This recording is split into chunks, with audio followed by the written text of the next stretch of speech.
Thank you so much for this powerful question. I have had the same question as well. And in the video that you actually commented on, I spoke that when we step out of our divine nature, that is when we fall into what we call sin.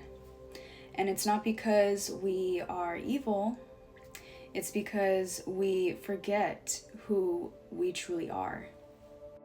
In the Gospel of Mary, Yeshua teaches us that sin isn't inherited, okay? It is born when we act outside of our true divine self. And what's even deeper is that Mary describes these 7 egoic powers that we must ascend through. Actually, let's open up to the Gospel of Mary and let's read it from there, okay? This is when she describes the 7 egoic powers, and she's describing her vision. She said, "When the soul had brought the 3rd power to naught, it went up and saw the 4th power, and it had 7 forms. The first form is darkness, the second is desire, the third is ignorance, and the fourth is zeal for death, and the 5th is the kingdom of the flesh, the 6th is the foolish wisdom of the flesh, and the 7th is wisdom of the wrathful person. These are the 7 powers of wrath. They interrogated the soul. Where are you coming from, human killer? And where are you going, destroyer of realms?"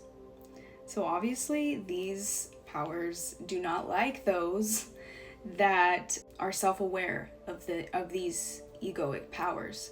These inner states are meant for us to ascend and not just excuse and just cover it up with the blood of Jesus, right? Yeshua came to show us how to live in higher consciousness, to return to our divine vibration. And I'm not saying that darkness isn't real. I'm saying that it's not our truth, and we have to break out of that illusion because we have fallen into it, by what we have been taught. That's why these gospels were not included in the canonical gospels, because they didn't want this truth to empower us and for us to go within. So no, I am not excusing harmful actions, but I am saying this. When people do terrible things and they're acting out of the ego, they're not operating out of their divine self. They are acting out of disconnection. When people do terrible things and they do things from the ego, from their lower nature, they are just simply disconnected from their divinity. We don't heal darkness by fearing it. We heal it by remembering who we are.